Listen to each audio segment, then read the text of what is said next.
welcome.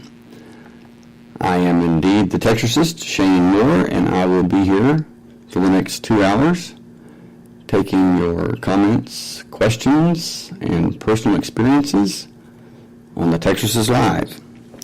Tonight we'll be talking about true spiritual power.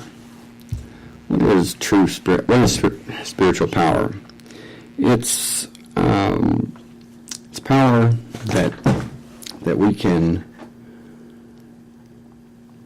that empowers us. It's that divine spark, if you will, within us, within each and every one of us, and it's something that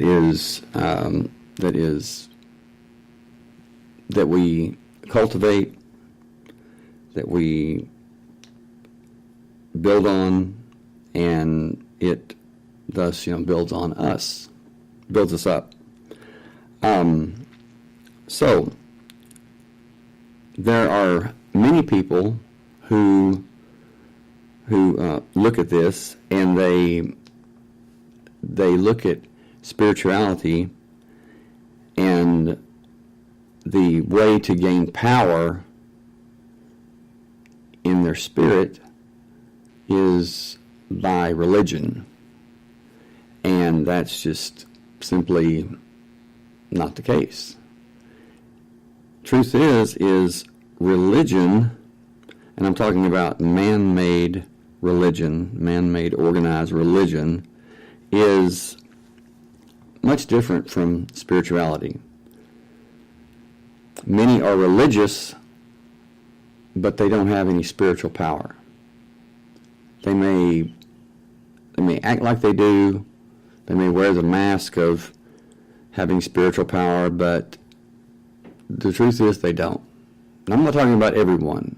I'm just talking about the super religious, those who are like the super spiritual heroes or whatever, that just have that pride and that spiritual arrogance, and it's all a show.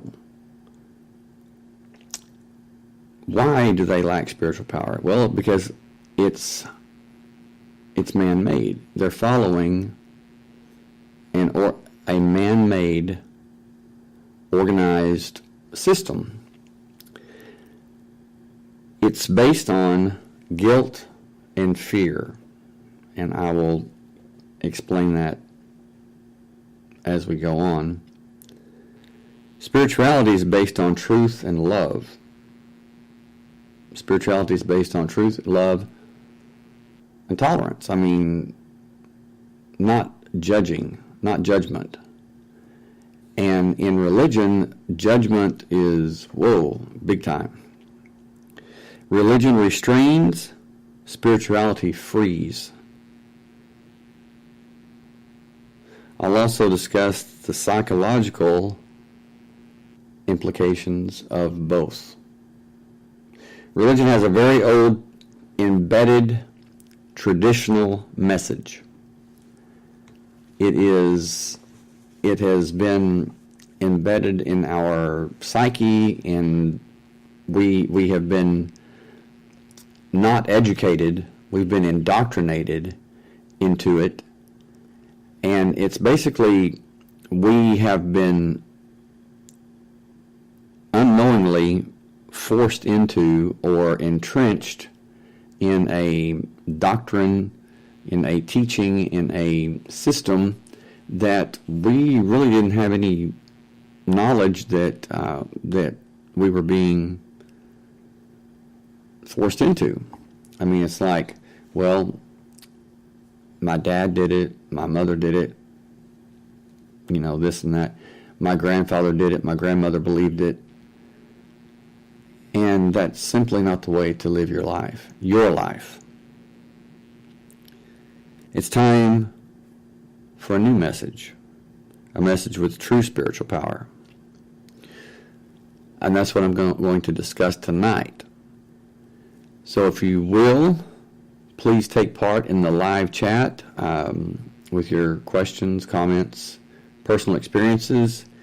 And I'm going to reveal how many of the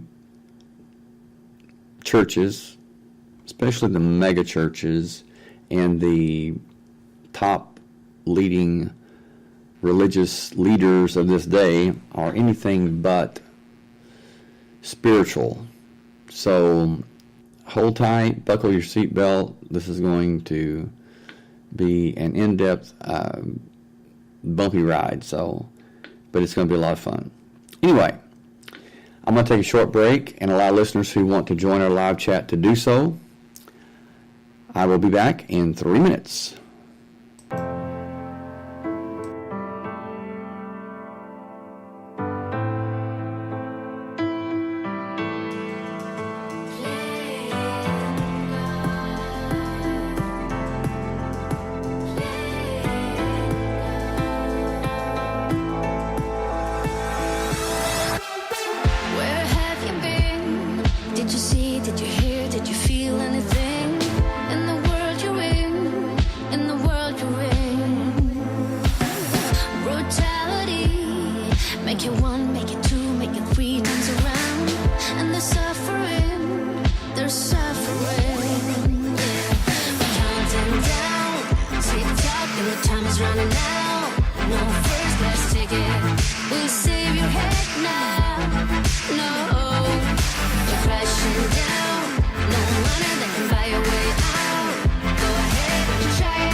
Okay, and I am back. Welcome, Mona. Thank you for being here. One is a lone number, as I always say, and so now I'm not alone. I feel much better. So,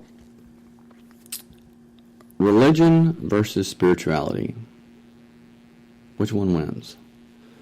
Is religion in itself a bad thing, or is it a good thing? Well, in my opinion, it's basically what you make it. There are very spiritual people who are part of a religious group or organized religion. But what I'm saying is that's not where they derive their power, their spiritual power. They derive their spiritual power from their faith, from the source God. But so many people, when I was a part of organized religion, when I was part of the different denominations, I would have people that would ask me, "What are you?" And I would say, "Well, I'm a Baptist," or "I'm Southern Baptist," and I would hear people say, "Well, I'm Methodist," and "I'm this and that," and that sets up a lot of division, and it's like there's walls that are built when you adhere to one denomination or one group, and when you should be, should all be one big happy family, correct? I mean, that would be heaven on earth. And not only that, but the intolerance, I should say, of anyone who doesn't believe the way that they do. I mean, it's many times they are, well, they're not thought too highly of. I mean, it's sad, but it's true. I mean, there's definitely a chip on the shoulder. There's an attitude. There is people, they may not even realize it, but they kind of look down, or they look at people differently because they may not believe, or they may not adhere or follow every rule that they're told to follow as far as organized religion. Now, case in point, Jesus pretty much summed it up. He said, do unto others as you would have them do unto you. And love God, love the source, love the Creator with all your heart, all your mind, all your soul, with your entire being. But what did the religious leaders of that day do? They piled all these laws and these rules and regulations onto the people to where they would have to basically carry these huge burdens. And Jesus himself said, that it was that the burdens, that the laws, the rules, well, basically they were too heavy for people to bear. But the religious leaders of that day, they loved doing it because it weighed people down. And then what took place was when the people could not follow all the rules, when the people could not carry the burden, which, by the way, it was never meant to be carried. That's just it. See, the system was set up for all these rules, all these regulations, everything. It was set up because they knew that the people could not bear it, that they could not fulfill keeping all the laws, all the rules. And so when they failed to, then something that they counted on, and it happens all the time. It happens all the time. Something that they counted on, something that they knew would happen, is when they could not carry the burden, when they couldn't follow the rules and regulations, then guilt sets in, and they would play on that guilt. And it is no different than it is today, because people are told in churches, and I'm not talking about all churches, but I mean, those of you that know what I'm talking about, you've experienced it. You've been in church, or you've been in a church, and you've heard some, pastors, some leaders say, they tell you how awful you are. They tell you how bad you are, and how you don't deserve anything, and this and that, But it's but you are given a chance to better yourself, to make yourself better, or to empower yourself. But what does religion really, what's the focus? What is religion really preaching to? What is it appealing to? It's certainly not your spirit. What does religion promise? Religion promises, look at today. Look at the churches today. Religion promises material wealth, money, money, money, success, fame, fortune. You can have your own Lear jets. You can drive a Rolls Royce. You can have this, you can have that, if you'll just, tithe, or you will give a certain amount so we can reach the world for the Lord. Really? Well, you're not going to get a dime from me, because you're not reaching the world for the Lord. You are reaching the world for yourself, and you're not even reaching the world. You're reaching the world so you can bilk them for even more money than you already have, and it's just wrong all the way around. And not only the mega churches, but there's things like that go on, not on such a large scale, but they do go on, and it takes a very, very special person, a very special,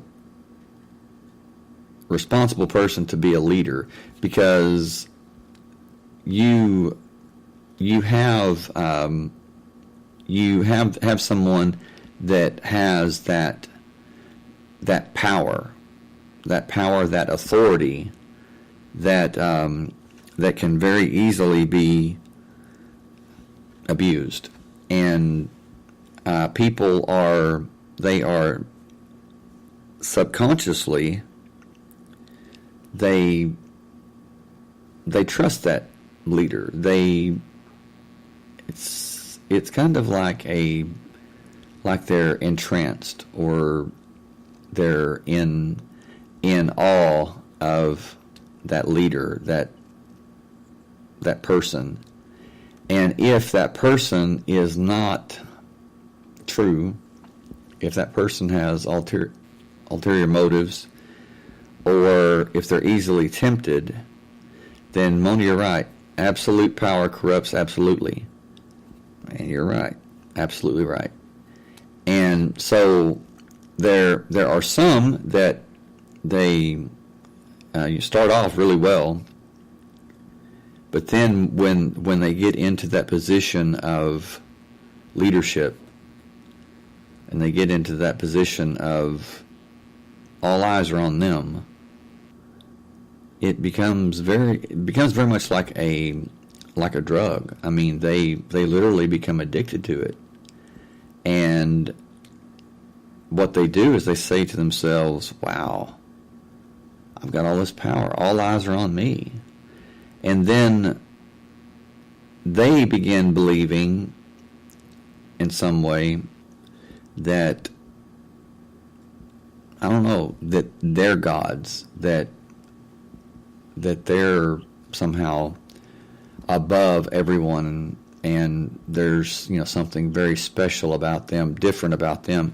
And so many, or some, they justify their actions.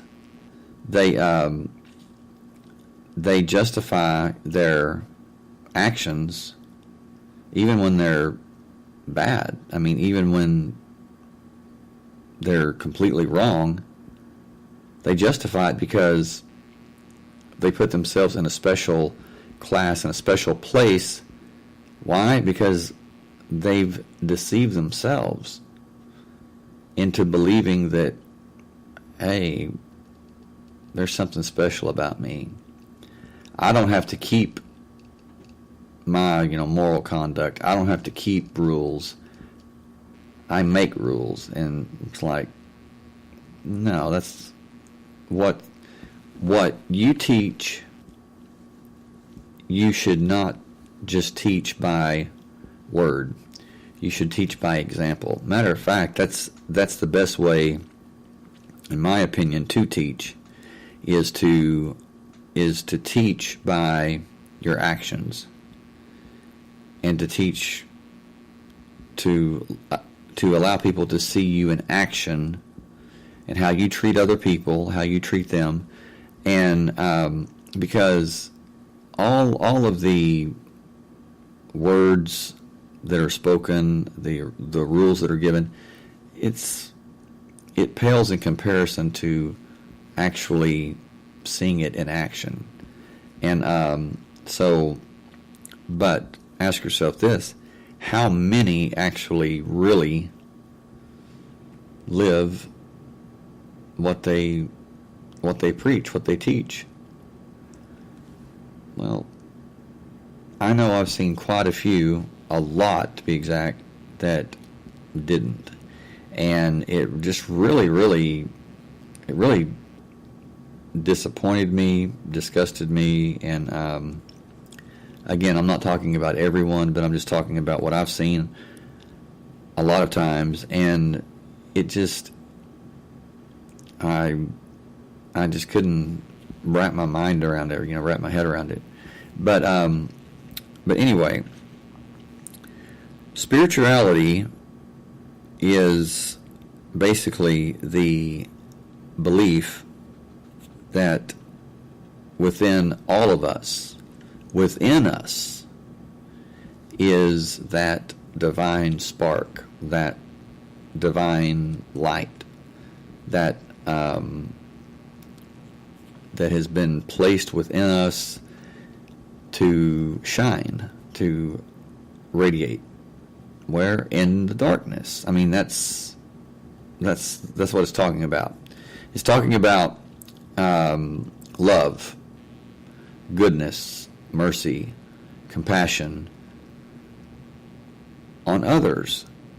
And when it says the light shines in the darkness, the light is that love, that knowledge, that understanding.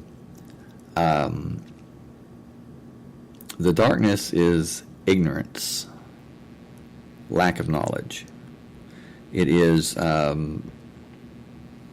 it's the do as I say, and keep the rules, or and religion also is those who grit their teeth in anger and frustration, saying, I'm a good person because I keep the rules. And deep inside, they're really mad, they're really frustrated because they do keep the rules. What's the problem? Well, deep down, they don't want to. They want to do the very things that they judge other people for. And they're mad at themselves, they're frustrated at themselves because they can't. So they grit their teeth and just have a very unpleasant demeanor because in their mind they have to keep the rules to keep up the facade, the show. They have to keep it up and show how powerful they are. That's why that when someone starts telling me about about how spiritual they are, or how many times they pray, or this or that, or, well, I've read the Bible 20 times, and okay, well, that's good for you. Did you get any, can you tell me about it? And they're always like, what? Can you tell me about it? Can you tell me, you said that you read the entire Bible 20 times. So if you've read it 20 times, I'm sure you can tell me quite a bit about it. Well, they really can't. And it's like, why? What's the deal? Well, it's because they do it, or they did it from a sense of it was something that they endured, something that they did just so they could say they did, or in their mind they could say, brag about it. But did they actually retain? Did they really read it to absorb the truth? Well, no. They read the words, but their mind was completely somewhere else. Completely. And so it would be much better for them just to save their time and wait until they can read it and absorb it and search for the truth in it, because there is truth in it. It's just hidden in metaphors, allegories, and you have to read between the lines. And I'll talk about that when I come back. I'm going to take a short break, and but I will be back, so don't go anywhere. We're about to get into the meat and potatoes of this, so I'll be right back. Thank you very much.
Okay, and I'm back.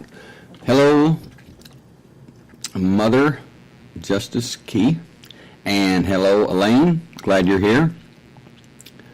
Glad my mom's here, Shirley.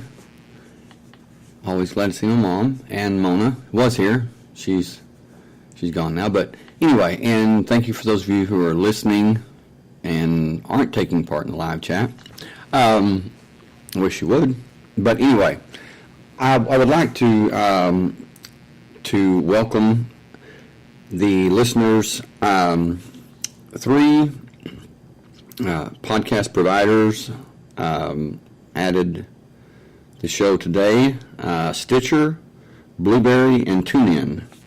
Thank you all very much, listeners, those listening on those platforms or whatever you call them. Thank you very much. I appreciate you listening. And I would like to welcome new listeners in Morocco, Denmark, Luxembourg, Singapore, and Chile. So, anyway, thank you very much for listening. Appreciate you so much. Yeah, so that's 3 new outlets that we have. So that's great. But anyway, getting back to the topic of the how the leaders, how the religious leaders, not all but some, they themselves, they have been deceived. They've it's not so much that they believe that they're special, or that they believe that they're somehow God or a God. And trust me, a lot of them do. It's that attention. It's that focus that many people in the congregation in their church give to them, because when you think about it, where is the pastor? Or he's up on a platform, he's up on a stage, he's above everybody else, and he now it's like a rock star. I mean, when he comes out, people are cheering and everything. So you ask yourself, are they there to learn about spirituality, true spiritual power, or are they there to learn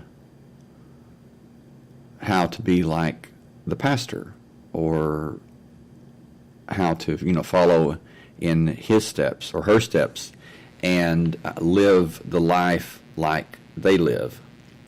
And hey, Mom. So that's what I hear some of these pastors saying is yes, like that T.D. Jakes congregation bought him a Rolls Royce. Okay, why would you do that?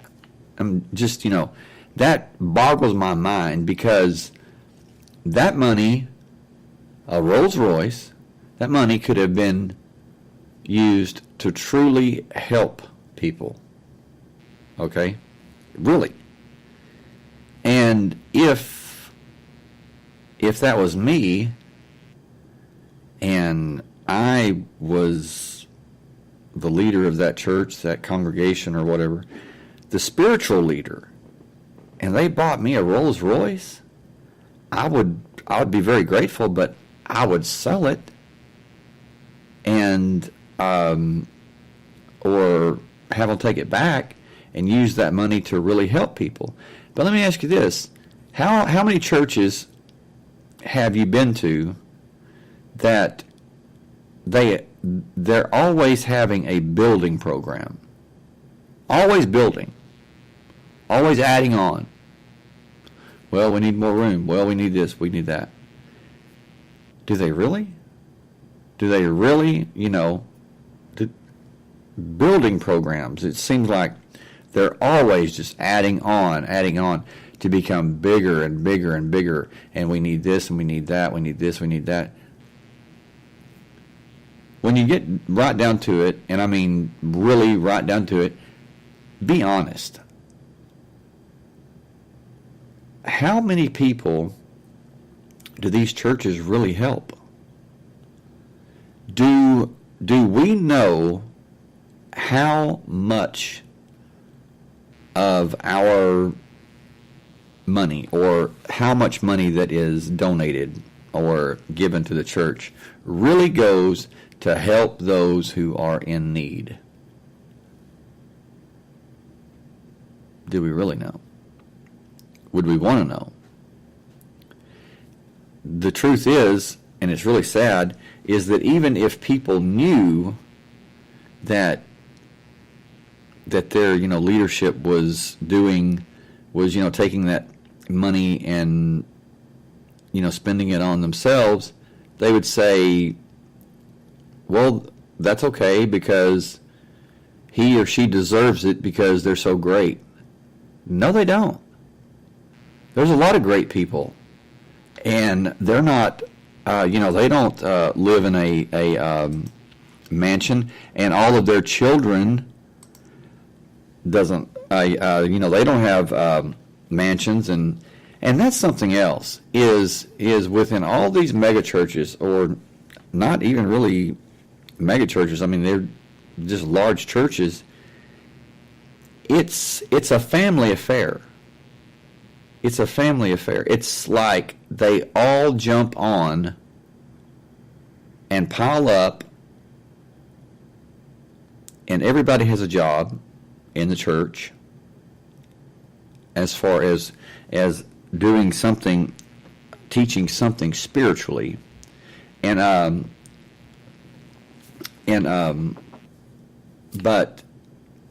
are those really positions of spiritual? Are those really spiritual positions that are filled, or are those positions that are created so everyone in the family can partake and make money? And I'm sorry if this is like really, really seems negative. It's just truthful.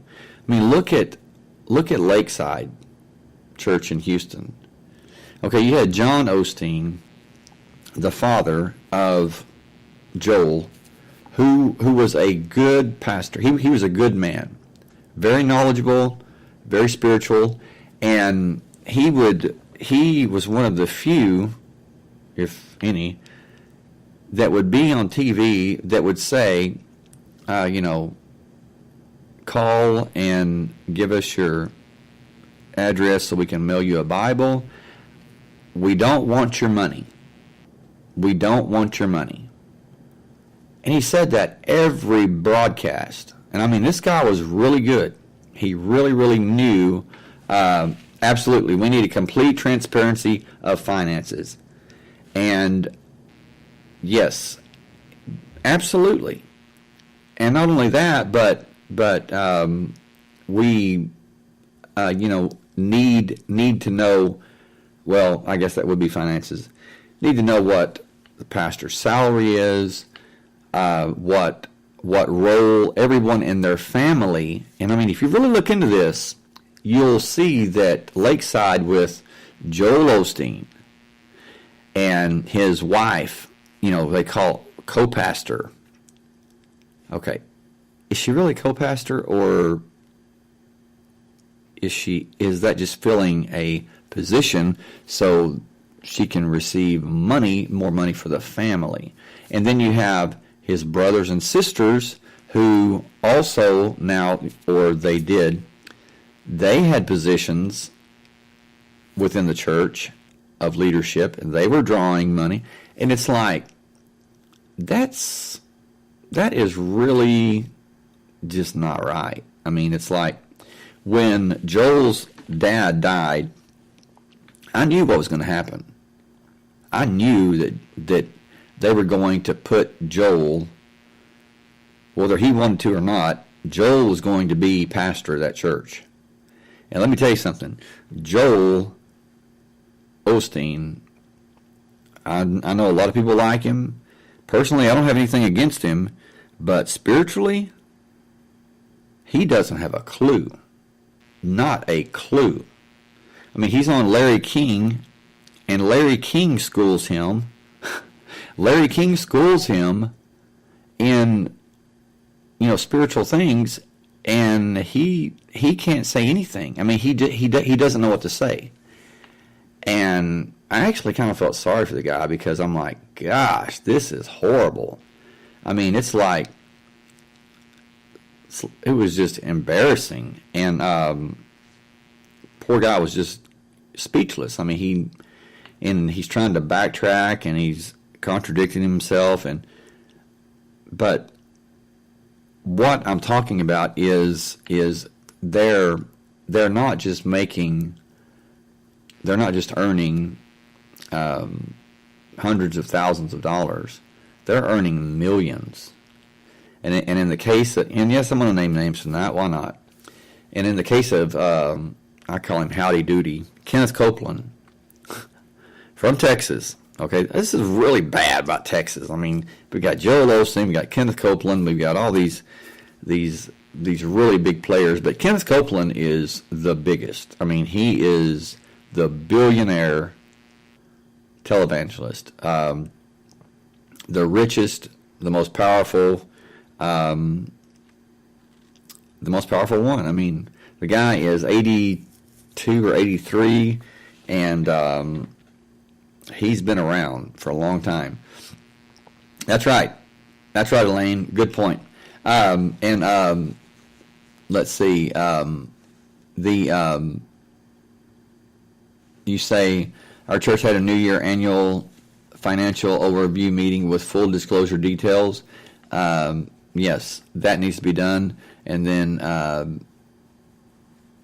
Mother RH negative. You say we need complete transparency of finances. Absolutely, and not. I would say quarterly. Yeah, I mean, really keep track of it. And it's like the religious leadership nowadays, they don't have any accountability. They don't answer to anyone as they should. It should be just like a company. They say, well, I answer to God and God only. No, I don't think so. That's the biggest, that would be the biggest mistake ever. Well, I answer to God and God only. Yeah. Think again. This is, you're in the world, you're going, if we have to abide by the world system, then you have to abide by the world system. So don't start that I answer to God and God only because I'm His servant. Hey, big deal. Fork it over. Let's see. Show us the money. Show us where the money's going. You're right, Elaine. You said, but Lakeside couldn't open the doors to hurricane victims, and Mona told me that's why that Joel Osteen is retiring now, and that his son is going to take over as pastor. Now, see, that's what I'm saying. That's what I'm saying. They have to keep it in the family. The love of money, yes, is the root of all evil. Yes. Not money itself, but the love of money. And I would go further, I usually do, and say just because of what money does. Money gives us power. The love of power is the root of all evil. And I'm not taking anything away from that, but money and power are kind of interchangeable. And a lot of people, they think that people just love money but that's not true. I mean, that wouldn't mean much just loving money. They love the power that money gives them. Yes, you're right. Victoria is running around on talk shows selling her book. That's right. These places, and thank you for that. Mom, thank you. Justice Keeper, thank you. Because that's the truth. These are nothing more than marketing centers with representatives posing as pastors and leaders that work for the organization. What organization? Religion. Organized religion. And that's why that if you're in Lakeside Church or whatever, look it up on YouTube. There was a man who stood up in the church, and he wasn't rude or anything, but he began to tell Joel Osteen how he was wrong. And the Bible says plainly, if someone is in error, tell them about it. Tell them about it privately, and if they won't listen, then confront them about it. And that's all the guy did. Well, next thing you know, you have these two huge goons come up, and they pick this man up, or they grab him by the arms, one on each side, and they escort him out of the church. And everybody's clapping and applauding, and I'm thinking, why are you clapping? I mean, why are you clapping? This guy did not say anything wrong. I mean, he was speaking truth. But what does that tell you? They had to shut him down. And they did. They shut him down. And they let him out. Now, to everyone that was there, that were clapping and everything, they got caught up in the let's protect Joel, not let's hear the truth. Why? Because they can't handle the truth. Oh yeah, John Hagee. Yep. But let me see here. Mom, you say people think sending them money is going to get them to heaven. Jesus said, help the poor, help the sick, help the little children. All they do is help themselves. Yes. Who needs a huge mansion? And when you look at Joyce Meyer, that I think she's like 75% plastic now. I mean, I'm sorry, but really. She's the one that looks like the Joker, that permanent smile on her face. Yeah, I'm going to run. Anyway, check them out. Yes, laws need to change, definitely. Well, John Hagee is one of the more crafty ones. Okay, now I used to listen to him, and I went and met him at his church, and when I met him in person, everything changed. I just got the worst feeling, and it was nothing that he did. I mean, he was very polite and everything, but there's just something about him in person that was completely different. And it made me sick. I mean, it really did. And I couldn't understand what it was until later. And, oh my God, the guy is I would say, psychotic. I mean, he is just seemingly intelligent, but the way he uses it is just, it's sickening. He was on the Benny Hinn show, And oh my God, don't even get me started on Benny Hinn. Whoa, the guy that wears the doesn't wear a suit and tie. He wears like a Star Trek uniform. Whoa. Anyway, he John Hagee is sitting there, and he looks like it's like, you better call SeaWorld. One of the walruses escaped, because he's like 5'5" and 400 pounds, and then he gets up and preaches against gluttony, and yeah, be healed, Benny Hinn, blowing on people, blowing in their face, and they all fall down, or a crowd falls down, and I'm thinking he's got some bad breath. But yeah, but now after he that's right, we hit him on the head and say you're healed, and they seemingly would be while the camera's going. Why? Because the power of suggestion. Watch him in action. Watch all of those supposed faith healers. Watch what they do. What do they do before they touch someone on the head or they blow in their face and say you're healed?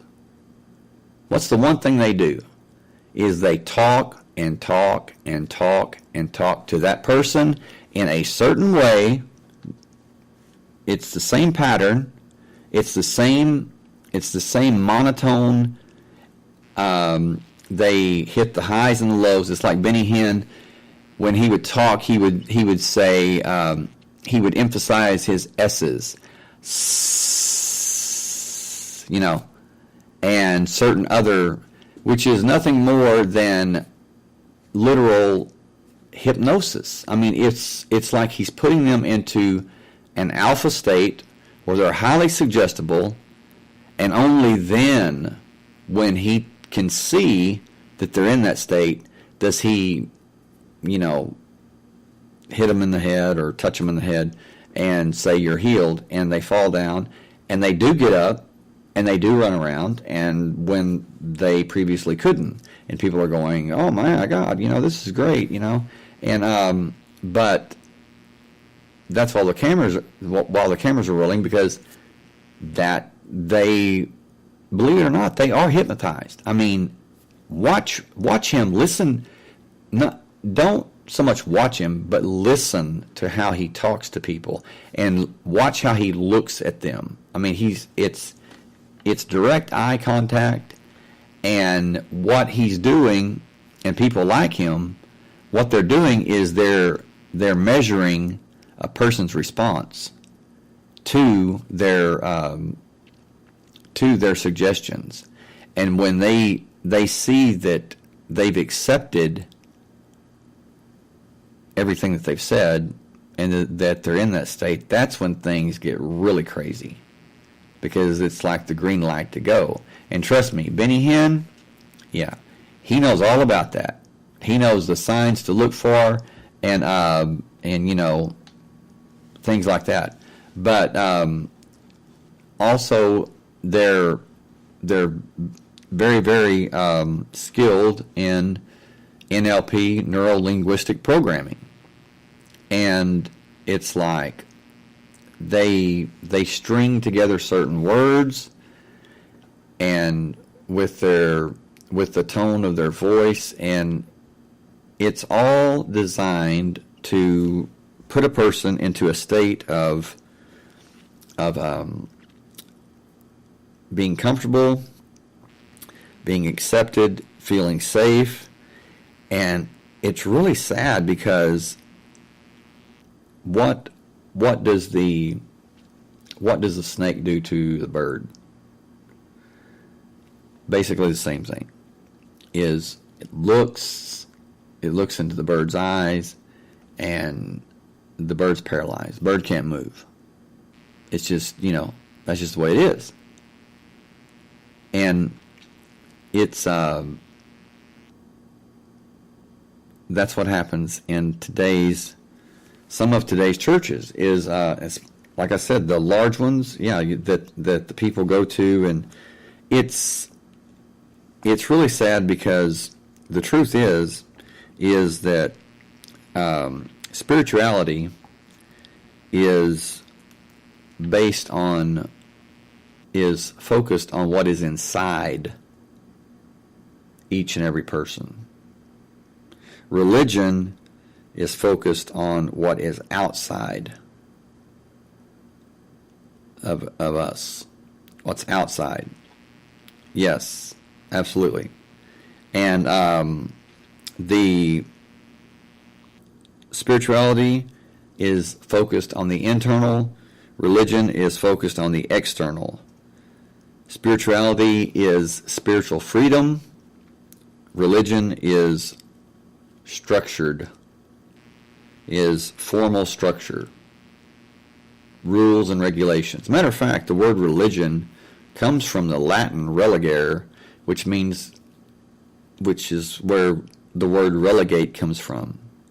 Relegate, restrain, pull back.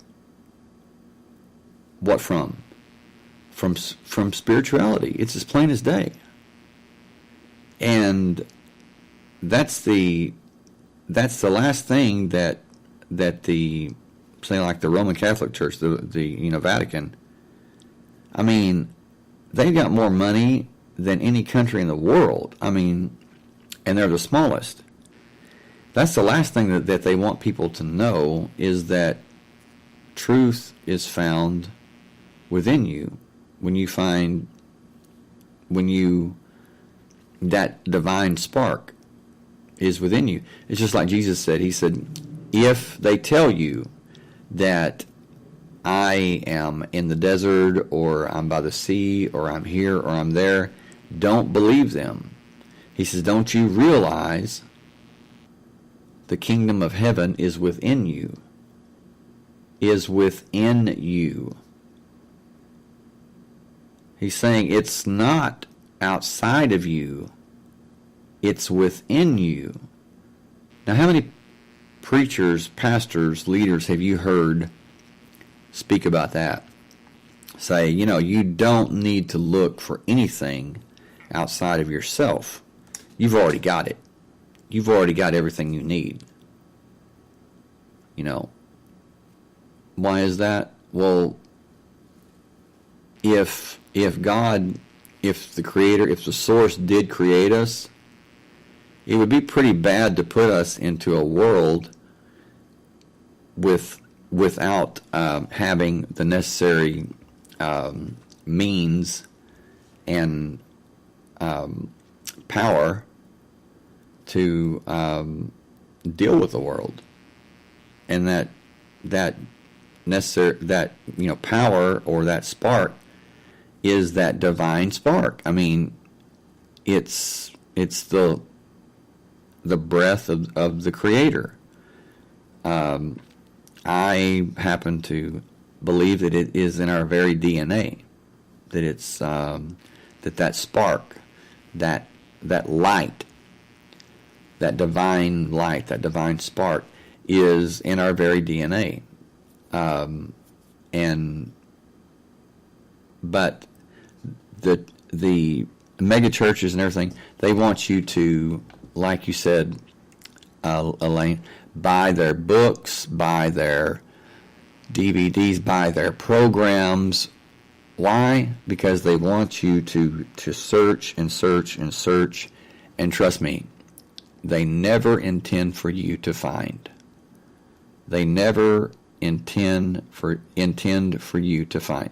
Oral Roberts, oh, he was, thanks, Mom, he was the trendsetter. Oral Roberts, I'm sorry, but Oral Roberts was the biggest fraud in the world. I mean, this guy, you have to give him credit.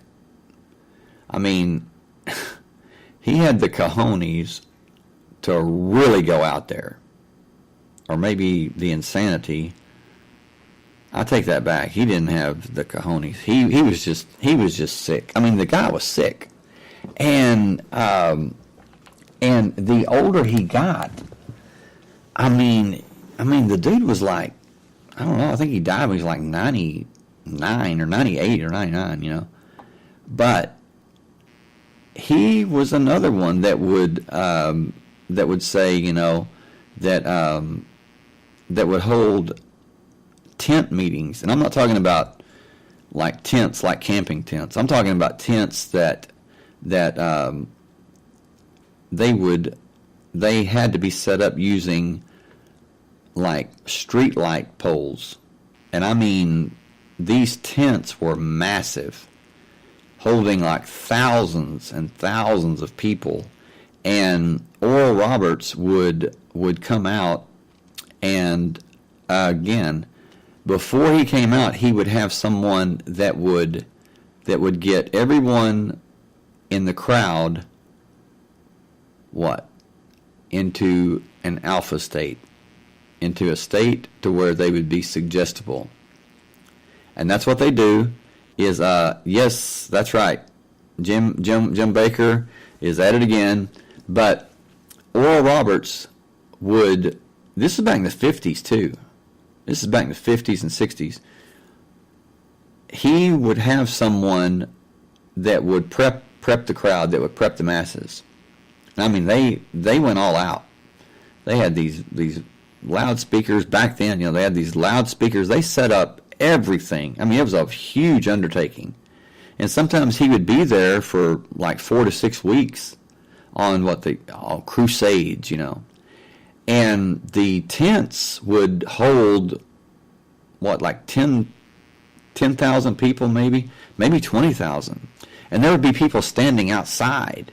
And it could be like in the winter, the summer, whatever. And there would be people standing outside because they all couldn't fit in. Why? Because it was said someone was, and I'm speaking, just giving you an example of how this works. Yes, tent revivals. I'm giving you an example of how this works. You have someone or you have several people that are there, and they're unaware that Oral Roberts or somebody like him is a fake. I'm sorry, but Oral Roberts was a fake. And they, faith healer or whatever. And they have someone go out, that's very, very good at what they do, and get the people into an alpha state by talking about who Oral Roberts has healed in detail. And most of the time it's a story that really, really pulls your heartstrings, and we're talking bringing you to tears. Even men, you may not cry, but you damn sure would if you could and not be seen, because the stories are so touching and everything. And that's the way in. That's the way in. That's how it works. Don't kid yourself. And the truth is, the stories aren't true. Stories are scripted. It's like I always say, you know what? Now that I'm older and wiser, someone tells me a story like that, I'm sorry, but I'm not going to get emotional about it. I'm not even going to believe it. Why? Because I wasn't there. Now, if I was there and I saw it and I witnessed it with my own eyes, and even then I might not believe it, but at least I would be there. But just hearing it word of mouth, someone else telling it, well, the truth is a lot of those stories never happened, but they are written to tug your heartstrings and get you into a state of you are so, at first you're so sad because they talk about a little child that's dying of cancer or whatever, and then they say, but they gave this child this person with stage 4 cancer. It's amazing how it's always stage 4. Have you ever noticed that? It's like stage 4 cancer. Person had they were already dead, Basically is what they're saying. Is, this person had no hope. They were already dead. And in this case, and then, they say, the devil said that this little child was going to die. And God said, I don't think so, because I've got my servant Oral Roberts. And Oral Roberts went in and knocked the lights out of that 4th-stage cancer, and that little boy's here today. Stand up, Johnny. You know what? That kid's never had cancer in his life. But he stands up because he's all part of it, and everybody stands up, and good night, Mom. Thank you for being here.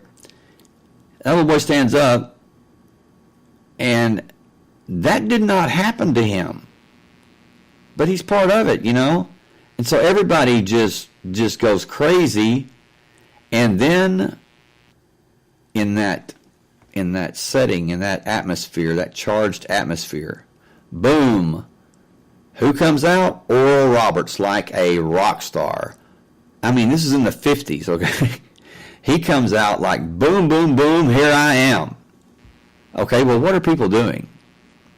They're looking at him after hearing that story, and they're like, he can do the same for me. And he comes out and he confirms it. He reinforces it. He says, what God does for one person, he'll do for you. You know what? That is not true. That is the biggest lie that has ever been told. Now think about it. You have the Creator. You have the source. You have God. Okay? And I'm saying, those of you that believe, if you don't believe, that's fine with me. Like I said, I'm not here to convert anyone. I'm just here to present things. It's up to you what you believe. It's your business. It's not my business. And I'm not one that's going to come to you and try to explain things to you and save you, because all that does is make you look at me like I think that I'm better than you and that I'm right and you're wrong. And I want you to know that that is not the case.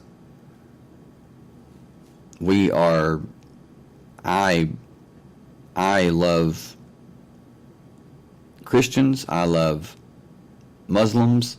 I love Jews. It's how you treat others, how you treat me.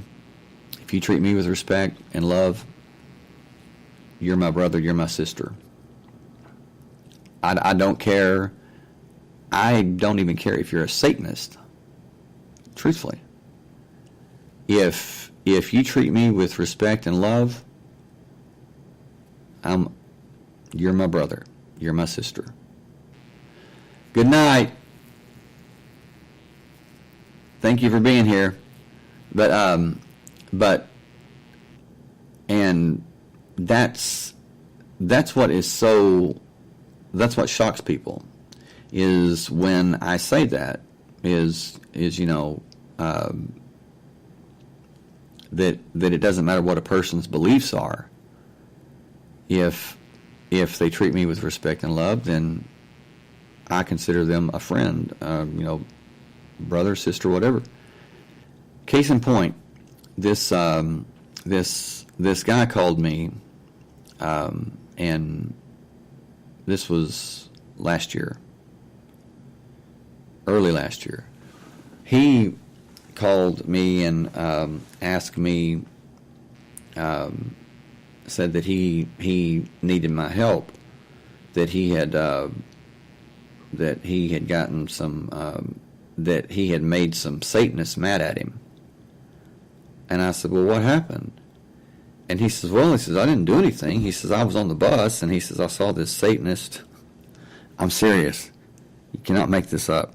He says, and I saw this Satanist, he says, on the bus, and he says, and so I just went over and just started witnessing to him. And I said, what? I said, what?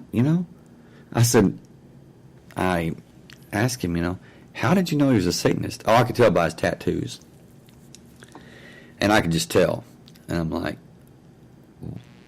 what are you, man, you really, are you serious? He says, yeah. He says, and he said, but I sat down, and he said, I began to tell him how wrong he was. And he says, and that he was evil, and he says, and he said after a while he got upset. And I said, well, I would have too. And I said, what you're missing is, and this guy was really big. I mean, tall, massive guy. Could be very intimidating, And I'm talking probably 6'6" and 300 pounds. I mean, this dude was huge. And so he just goes over and plops down beside this guy and starts telling him, hey, man, let me tell you how wrong you are. You're evil because you're a Satanist, and I can tell by your tattoos and everything. Well, it turns out the guy was a Satanist. But I asked this, superhero guy, for all things holy. I said, how did he treat you? And he says, well, he said he was very, very nice, very polite. And I said, well, that's more than you can say about yourself. And he said, what do you mean? I said, do you know how rude it is? I said, do you know how offensive that is? To just walk up to somebody and just start explaining to them how wrong they are. I said, when you don't even know them. I said, just because they believe differently than what you believe, I said, does not make them evil. I said, in fact, I said, in a way, it makes you the evil one. I said, because you're so filled with this pride, with this spiritual pride, and you're so proud. And I said, and you're really not doing it for good. I said, you're doing it because it makes you feel powerful. And the guy admitted it. Most don't, but this guy did. He says, yeah, you're right. You're right. He says, it does. He says, it makes me feel powerful. He said, when I go to these concerts and stuff, I mean, this guy's crazy. He goes to these concerts and things, he's passing out all these tracts and, and oh, really? Oh, Elaine, I'm sorry about that. I had problems the other night because of the hacking that took place.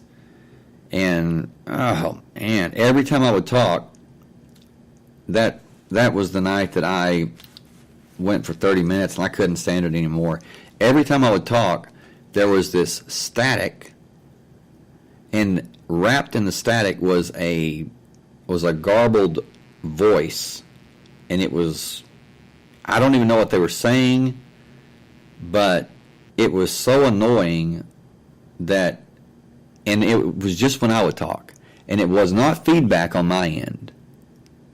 It was not feedback because I have everything here to check the everything, audio, check the mixer, everything, and it all came back crystal clear. And every time I would speak, this would start, and it was just, it was something else. And then I thought, okay, they created a fake Facebook profile to hack into the Spreaker account where I do my podcasting from here, and so they've got access to Spreaker now, and I'm thinking, wow, I'm gonna stop this now because potentially they may have had the power to insert anything they wanted to into the podcast, and have me maybe saying a lot of things that I didn't say, and so I said it's better to be safe than sorry. So I just deleted it, stopped and deleted it. But that's been taken care of now. So, but anyway, so this man finally gets on this guy's last nerve, and the guy simply gets up and walks away, and this super spiritual hero, he starts having a lot of problems, and he said I think it's either the Satanist or the witch that and I'm like, man, you make your rounds, don't you? And I said, do you just make it a habit of just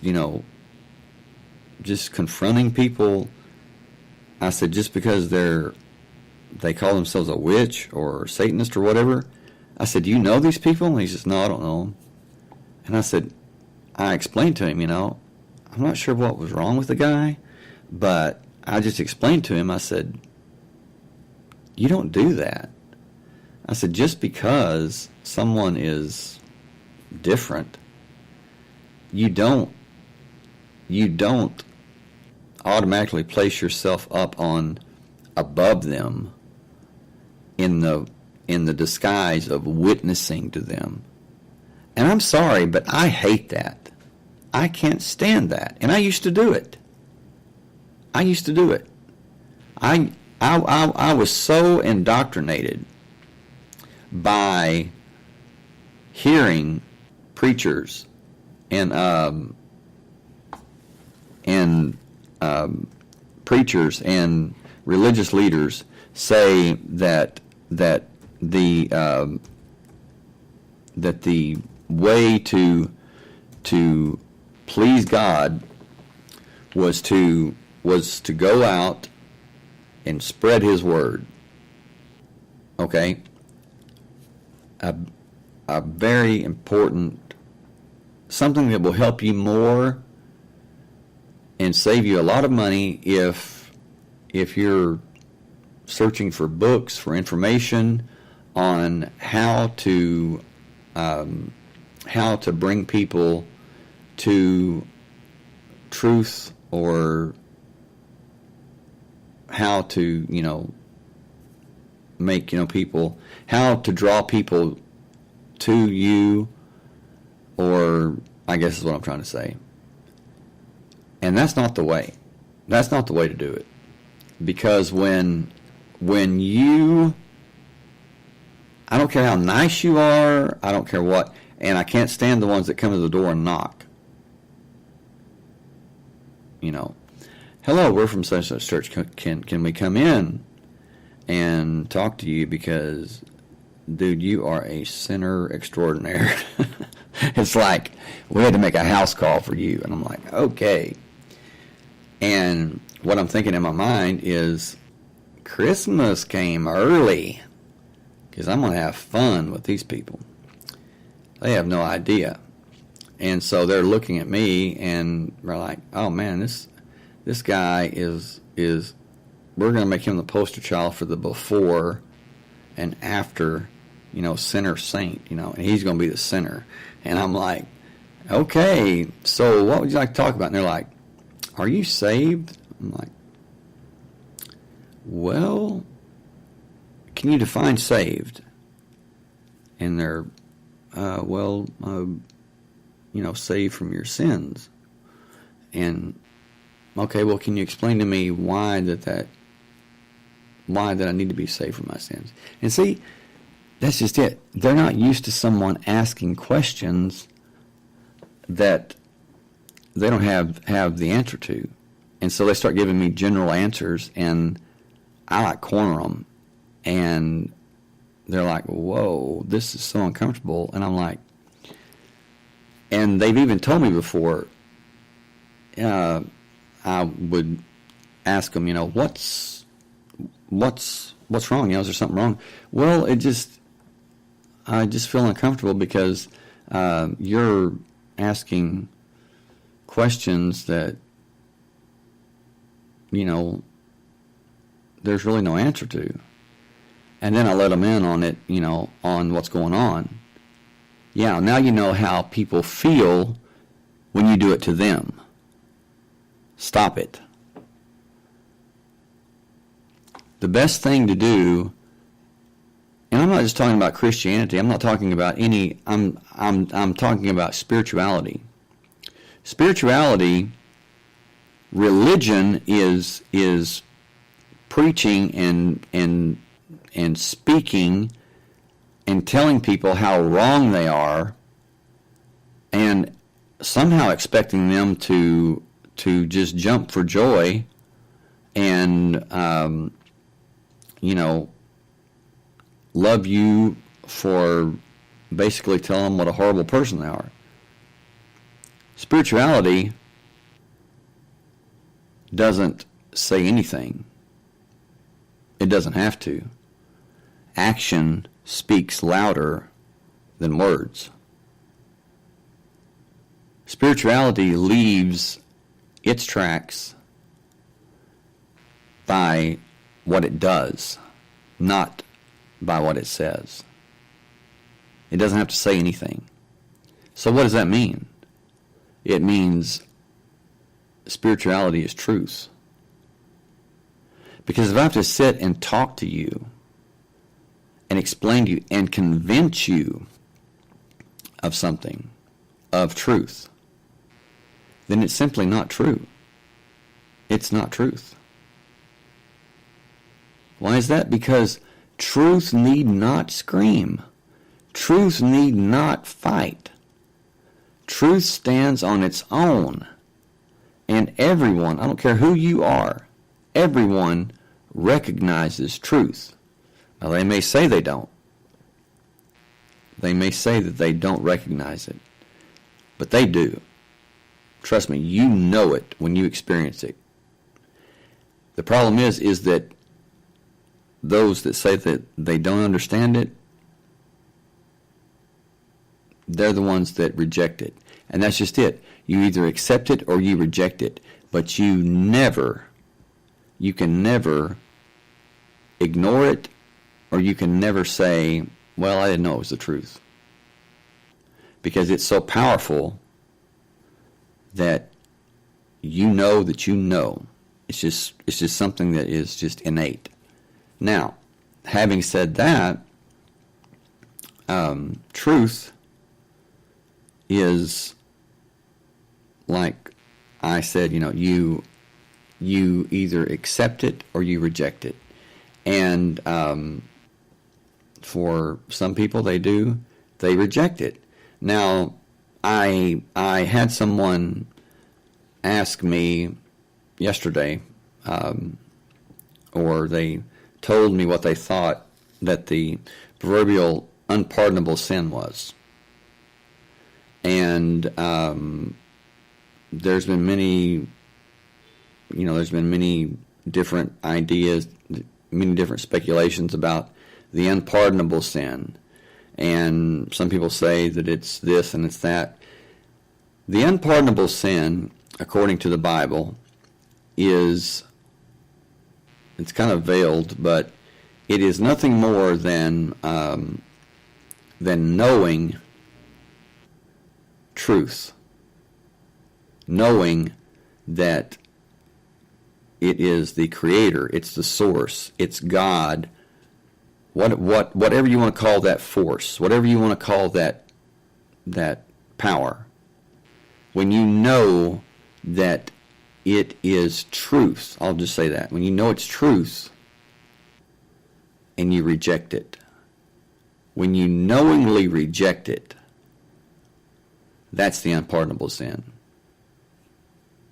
Plain and simple. Because when the Pharisees came, thank you, I'm glad it did.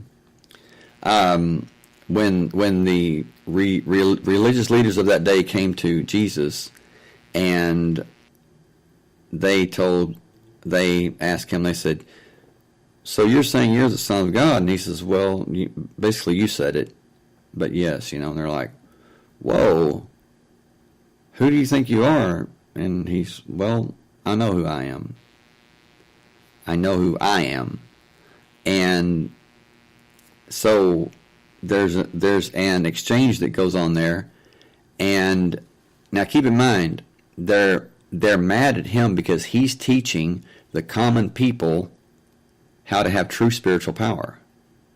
And they didn't like it. Matter of fact, they hated it. And they came up and, "Who gave you the authority to teach this teaching?" Now ask yourself, what does it mean by this teaching? It was obviously different. It was obviously something that really got their attention and something that they really didn't want people to hear. And he says, "I teach what my Father in heaven, tells me to teach," or whatever. And "Oh, you say you think you're God's son?" Well, yes, basically yes. And so it goes on, and they tell him they're against him. They're against him like 100%. And he tells them, they say, "Are you greater than our father Abraham?" And he said, "Abraham's not your father." Talking about the patriarch of Judaism, Islam, and Christianity, Abraham. He said, "Abraham's not your father." He says, "Your father's the devil." And he says, "And you're just like him. You're just like your father."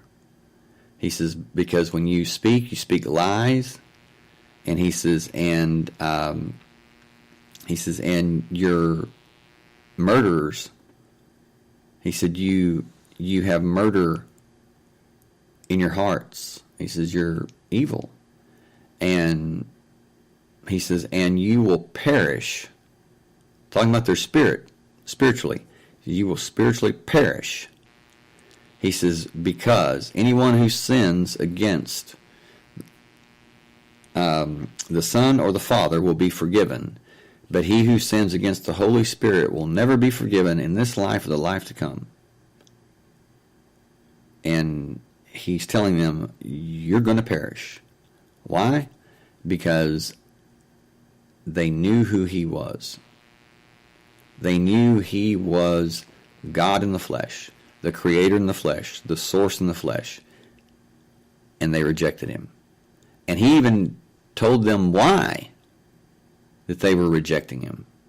He says, because you hold to the traditions of men, also known as organized religion.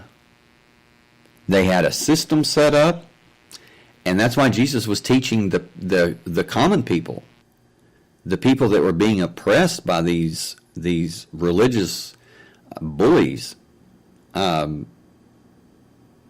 They were supposedly teaching them truth and how to be free, and all the while enslaving them and trapping them in the worst way, by guilt. And it really, really, that's something something that I'm very, very passionate about. More so than with me. If I'm not passionate about it, I'm not going to do it. I'm just not interested in it. Anything that I do, anything that I undertake, I am most passionate about. And with me, it's either pedal to the metal all the way, even crash and burn, or sit still. There's no in between. So what I'm saying is they Jesus was telling them, you know who I am. You know what I am. But you are going to hold on to the traditions of men, your organized religion, that you are bilking these people, you're using these people. And what did he do in the temple when he went in? He says, my Father's house, he said, it's written, my Father's house will be called a house of prayer, but you've made it a den of thieves. They were selling, it had become a place of merchandise, a marketing center. And Jesus lost it. He's like, man, Bible says he made a whip and was, drove out the money changers, flipped over their tables, and yeah. And so that's something that needs to happen in today's world is it needs to be brought to the attention that, hey, this is not the way that this goes. And I've been to these mega churches and everything. When you walk in, the first thing that that you see are these kiosks with books and aids and teaching series, and all with the pastors or the pastor and wife with their pictures plastered all over the place, and the prices are ungodly. It's like, man, save yourself a lot of money and look within yourself, because all that stuff on the outside of you is there to it's just to take your money. It's just to use you, which is the message that Jesus was telling these people. And the Pharisees, they didn't like it, and nothing has changed. Nothing has changed since that time. Because nowadays, in this present time, people are just as afraid to stand up and speak out against the religious leaders as they were back in that day. But thankfully, some aren't. And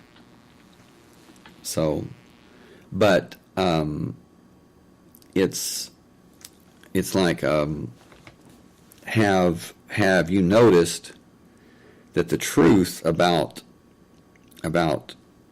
the, I guess you could call it the fallacy of religion, or how religion is proving that it's not spiritual, that it has nothing to do with spirituality, although it teaches spiritual power and it teaches spiritual freedom. What does it do? It weakens you and it imprisons you. Just the opposite of what it says. And when that happens in anything or with anyone in your life, run the opposite direction. Get away from them. Because if what they say, and Elaine and I have talked a lot about this, if what they say and what they do not line up, split. Get out of there. Something's not right, and it's not in your best interest.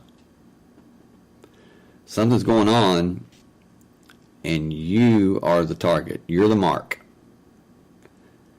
If what they say and what they do and their actions don't match, what you've got is one, they're lying about something. They're putting on a show for a reason, and most of the time that reason is deception. Why do they deceive you? Because they want to take something from you. They want something from you. But so I know that this is not, it's not positive, but on the flip side, from another perspective, it is positive, because knowledge is power. So hopefully talking about this when people maybe you go to one of these churches where they have what they praise and worship for 45 minutes to an hour before they ever begin teaching supposed spiritual truth. Why is that? I mean, I've always wondered, why do they go through this praise and worship so long? And these songs, you know, for the most part, they're not even good songs. But they're repetitive, just over and over and over. And I'm thinking, I got it the first time. You know, drives me crazy. And then I think, whoa, repetition and the music, and it's loud. And then when the speaker is talking about the pastor, or he's talking about, you know, spiritual, religious things, his voices or her voices soothing and caring, and what are they doing? There again, you're being put in an alpha state where your suggestibility is very, very high. And if not you, then the people around you. And what they do is, like I said, they're not new to this. They know, especially the faith healers, those that want the shock and awe, you know, to be really, really, to have people to look at them like they are gods, or they're true healers or whatever. They can pick them out just by looking at them, just by their actions, and tell which ones are in a state of the highest suggestibility, and those are the ones that they call up, you know, on stage or the platform or whatever, and they play them like a puppet. They literally play them like a puppet. It's very sad, because there are many, many people who have gone and they have had problems, health problems, cancer, you know, they couldn't walk or whatever. They were unknowingly placed in an alpha state where they were given hypnotic suggestions, and they did walk, and they did, you know, do the things that they couldn't do before, which really says something in itself. Nothing about true spirituality, but it says something about the power of the human mind. I think you'll agree. I mean, there's something there. And if there's anything good that's come out of this, it would be that. But while the cameras are rolling, the person's running around like a spring chicken, you know, and just, you know, having the time of their life. And but when the cameras are off, it's like, you know, 2 or 3 hours later, that person finds out, after the supposed healer, faith healer, has already left town or they're gone, they find out that they're not healed. That it was just they just thought they were. It wasn't a true healing. And that's probably the cruelest thing that you could ever do to someone. But yet they do it. They do it to people for their own selfish gain. And that's really horrible. I think it's time that people stop being so much so eager and willing to follow, I mean, consider just, you don't have to lead unless you want to, but just consider being neutral. Make them work for you to follow them. Don't just follow them because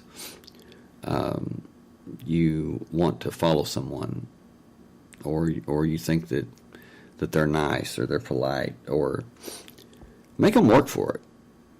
Don't be that easy to just follow anyone because you're worth more than that. And if they're not willing to earn your respect and earn your admiration, then they're not worth following anyway. Now, the goal of spirituality is to determine common principles, values, and ethics. The goal of religion is to enforce everyone through one truth and one right way. Now, I'm sorry, but that's the goal, is the one truth, the one right way, which, I mean, we all know what that is, what they're talking about, is saving you from your sins. And so it's very judgmental, it's very demeaning, and those who take part in it, they don't even realize what they're doing. It's just like this guy I was talking about that was witnessing to the Satanist. I said, he was really having a problem understanding what I was saying, and I said, okay, try this. I said, let's say you're sitting there, and he looks over and says, I know this guy's a Christian. And he comes over to you and plops down and begins telling you how wrong you are about what you believe and how right he is. I said, how would that make you feel? And he says, well, you're right. He said, it would make me feel like that he was judging me. And I said, well, he would be, just like you judged him. And I said, that doesn't work. It drives people away rather than draw them to you.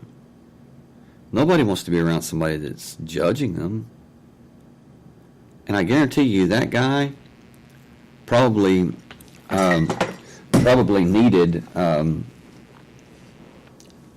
probably just wanted a friend, probably just needed love to be loved, probably just needed somebody to put their arm around him and say, hey, bud, you know what? Everything's going to be all right. I think you're great, or what I told the guy is I said, why didn't you just sit down and just talk to him? Not as a Satanist, not as, somebody that's wicked, but why not sit down and talk to him like a human being? Is that so far-fetched? I mean, is that, why is it that was so foreign to this man? I mean, this man wasn't ignorant. I mean, he was, in fact, he was intelligent.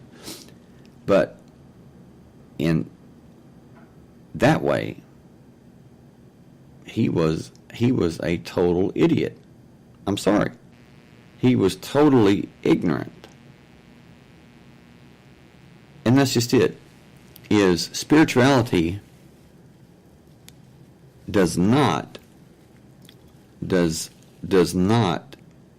say, does not put parameters, or does not put stipulations on loving you and seeing you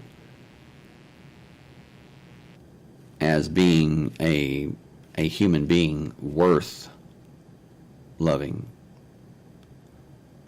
and worth respect. A lot of times it's you have to meet these stipulations first. You have to be, you have to believe the way I do, or things just aren't going to work out. That is wrong. That's evil. That's the definition of evil. Truth is when you treat someone as a human being, and a human being to human being, you talk to them. Hey, Nezreen, glad you joined us. We're talking about the fallacies of religion, basically. The how religion is claims to be spiritual, but it's anything but. It's very judgmental. In many cases, it's very judgmental, and it seeks to draw people in, but it does just the opposite. It repels people, and it should, because it's disgusting. And but that's just it. Is I see and hear so many people now talking about Muslims. It's like, well, that guy's a Muslim, or she's a Muslim, and I'm like, what's your point? And I'm not a big guy. I mean, I'm just not. I mean, I'll weigh like maybe 150 pounds soaking wet. But I have this look when somebody says something like that. That I just look at somebody and I say, they're like, well, he's a Muslim, or she's a Muslim, or they're this or they're that. And I'm like, and what's your point? And these people, I mean, sometimes, it'd be huge guys, it'd be really big, twice my size, and they just look at me like they've been shot. It's like, oh my God, this dude is like, this dude's scary, because it just infuriates me when they do that, So, well, what's your point? And they're like, well, I don't like Muslims, or I don't like, certain. Really, why not? Tell me about it. I mean, I really want to know. Well, I don't know. I just do. Well, that's not an answer. Now, you can answer me, right? Because, you wouldn't say that if you didn't know, right? Well, yeah. Okay, well, tell me, why do you hate them? Well, because of what they did. What did they do? Well, 9/11 and everything. Did they do it? Did they do it? Did that individual person do it? Well, no. What's your point?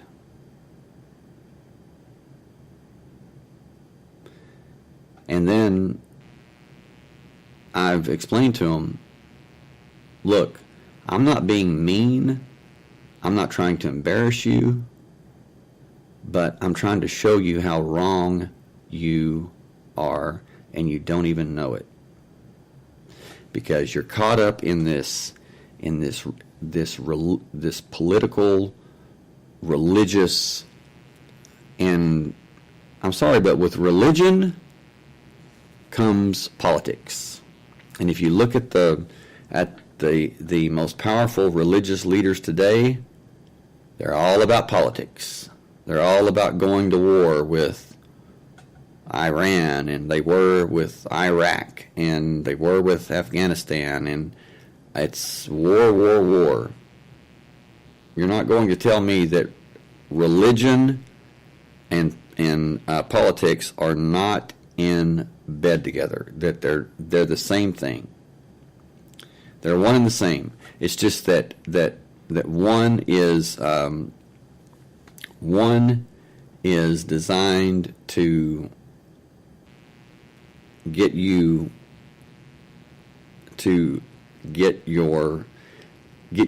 spiritually, so to speak, to restrain your spirit, and the other is to restrain your life, your way of life by politics, the passing of laws, and making laws or freedoms, rules. It all goes back to regulation and stipulations. And so anyway, the religion preaches or teaches, it speaks from the mind. Religion speaks from the mind. And the reason that people respond to it is because so many live by their mind and not their hearts. They live by their mind and not their spirit. So when religion speaks from the mind, people latch onto it because they resonate with it, because that's what they're living by. But spirituality speaks from the heart, speaks from the soul. Religion promises to give you what you want. Have you ever heard a minister say, preacher, minister, whatever, say, and God will give you everything you want, all your desires? That is the biggest crock that has ever been told. It does not say that anywhere. Nowhere. But religion says it will give you what you want. It'll make all your desires come true. Spirituality gives you the most important thing, what you need. And when you have what you need, then you're empowered. You can have everything you want and be the weakest, the spiritually weakest person that ever lived. I'll say that again. You can have everything you want and be the weakest person spiritually that has ever lived. But when you have what you need, you can't help but being strong, spiritually and otherwise. So it's a matter of living your life from your heart, your spirit, and having it rule over your mind. Now, religion, and I've always said this, religion is belief in someone else's experience. It's second-hand experience, which is not experience. It's just your mind relives it, or your mind hears about the experience, and your mind produces the same chemicals,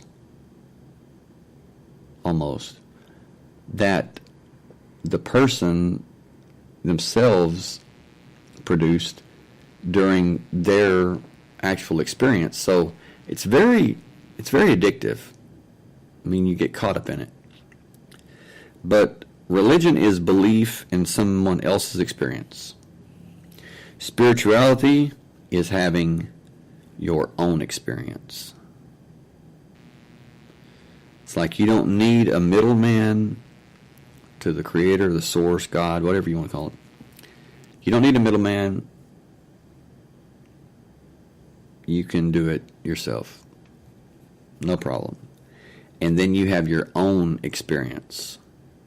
And when you do, experience makes the day. It empowers you. Now, not every experience is going to be pleasant. Sometimes it's going to hurt. It's going to be bad. But it's still empowering you. It is to empower you by the best teacher ever, which is experience. Spirituality is best described as God inside. Religion is what? God is outside of us.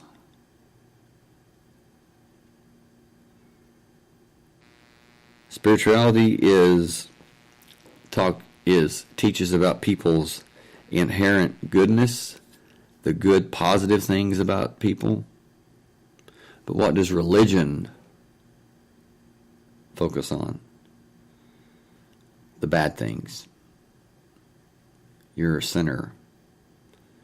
And that's basically all they talk about is the sin that you commit. They don't talk about any good things that people do. Why? Because that would make you feel good. And they wouldn't have that leverage of guilt to use against you. So they're not going to do that.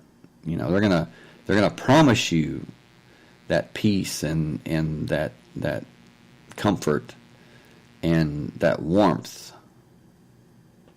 And the more they describe it, the more they tell you what it's like to have it, the more you hunger and you want it.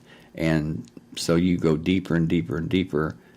And it really wasn't, they never mean for you to actually obtain it.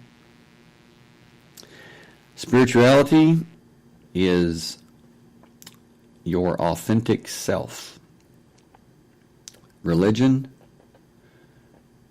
is your conditioned self, which is not really you.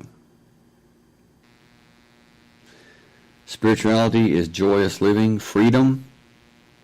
Religion is narrow creeds and regulations. Spirituality is science and spiritual law-based truth. Religion says have blind faith. I'm telling you, don't. Blind faith is ignorance. It's ignorant. And it will get you hurt or worse. I mean, come on. Don't have blind faith in anything or anyone. I mean, we demand evidence and then weigh it. Spirituality is oriented in the present, and heaven is a state of mind. Religion is future oriented. Heaven is the place you go when you die. Now, that is, both of those are, in my opinion, they're both true. They're both saying the same thing.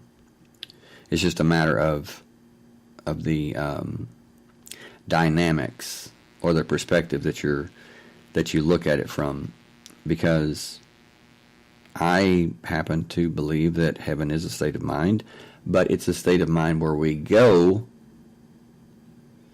when the physical body dies. It's kind of like what you develop and build here as far as your mind is, you're actually preparing a place, a dwelling place or something for your spirit when your body dies here. Spirituality is about interaction with and having relationships with humans. Religion is about being in a church or physical temple. Spirituality is about loving one another, about fellowship no matter where it's at. Religion is about going to, like I said, a church or physical temple. And what are you given when you go there? You're given an outline of how things are going to go. Regulations, rules, outlines, and you don't deviate from it. That's not freedom. Spirituality believes what is good, true, and beautiful. And it unites people. It brings people together. Why? Because there's no judgment. There's no fear of being rejected. There's no fear of being, viewed as repulsive or negatively. Religion divides the groups of people who believe that only their truth is absolute. So they're partial to people who believe the way they believe, and very impartial to those who would dare to disagree. So the truth is when you work on building your spiritual power, try going on the inside. Try going on the inside, your spirit, not your mind. Just turn your mind off if you can, or do something with it, but focus on your spirit. When Jesus said, when you pray, he says, go into your prayer closet. And he says, and pray, he says, where, no one can see you. Was he talking about, he was talking to people that were, he was talking about Moses and the Israelites in the desert. He referenced them as far as wearing their prayer shawls, their tallits, and how they would wrap that around their head, and they would pray just like they do now. The Jewish people. But what's he really saying? He's not talking about a physical closet. He's not even talking about a prayer shawl. When he says go into your closet, he's talking about go into yourself. Go into that little compartment, that little place inside your spirit, inside your heart, where that divine spark resides in all of us. And don't listen to what the mind says. Don't listen to what your mind says, because your mind will taint and will ruin the entire thing. because the mind is always at war with the heart, with the spirit. Always. The mind needs to be in submission to the spirit, and it can be, but it's going to give you a hell of a battle, because it does not ever like being under the rule of anything. And all of us know this. All of us know that the mind is like the worst little nightmare kid that you've ever imagined. I mean, it's going to throw a tantrum. It's going to do everything it can to keep from taking second place. But that's what has to happen. That's what the Bible means. It's a metaphor saying you must die to yourself. What's it saying? It's not saying commit suicide. It's saying you must bury the mind. You must put your mind to death. Not literally, but saying that means you must put your mind under your spirit and have your spirit rule over your mind, which is a kind of death for the mind, because it's not going to take it very well. But that's what it's saying. Death to the old man, or death to the old person. It's talking about your mind. And being alive in the new person, which is your spirit. And when it happens, people around you, people that know you, people that they'll ask you, what happened to you? What's the change? I mean, what's the deal? I mean, you just, there's something different about you, and it's very good.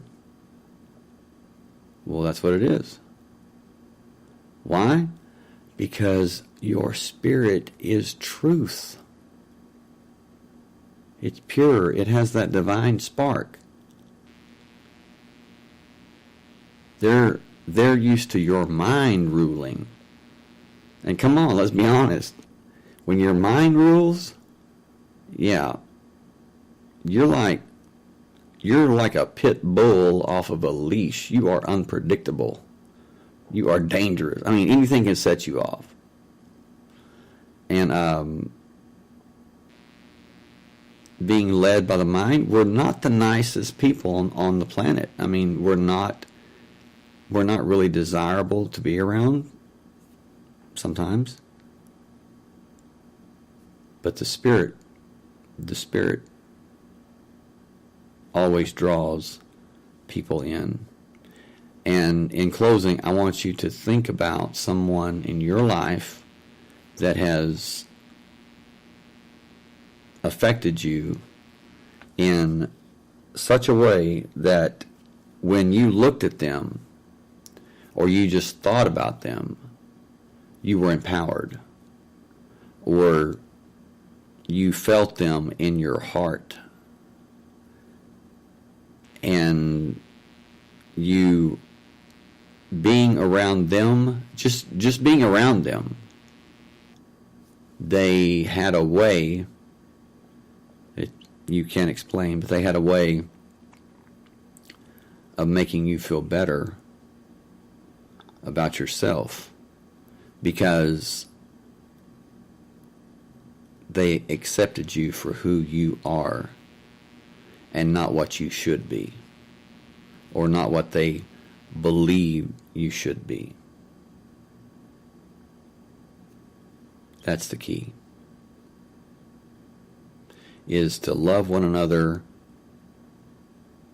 as we are, as they are, not as you think they should be. So,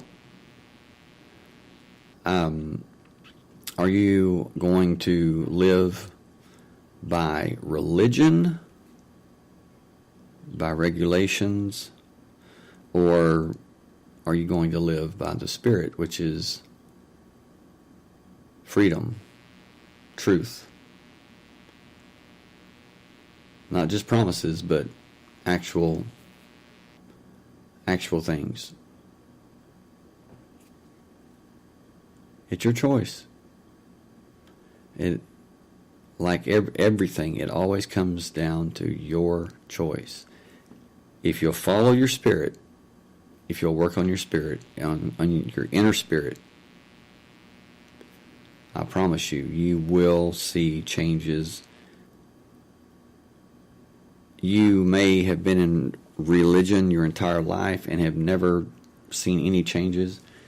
I promise you, when you go inward and you begin working on your spirit, or allowing your spirit to work on you, rather, you're going to get results very quickly. May not be all pleasant, but it's not going to be all bad either. But you're going to get results.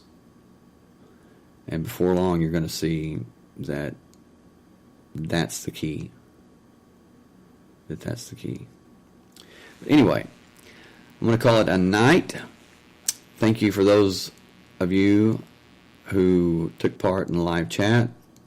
Thank you for those of you who listened and to the live show. And thank you for those of you listening to the rebroadcast. I'd like to once again thank the listeners and welcome them of Stitcher, Blueberry, and TuneIn that added the show today, and new listeners in Morocco, Luxembourg, let's see, Hong Kong, Denmark. Did I say Morocco? I think I did. Okay. Yes, I appreciate you listening and hope that you continue to do so. If you want to contact me with topics that you want to hear about, that you want to hear discussed, or that you want to maybe contact me and discuss on the show with me, that would be great. Just contact me at the Texarcist podcast at gmail.com, and I would be glad to talk with you, and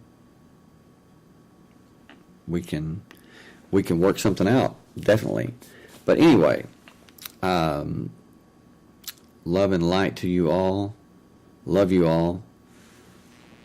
Good night from Texas. See you next time.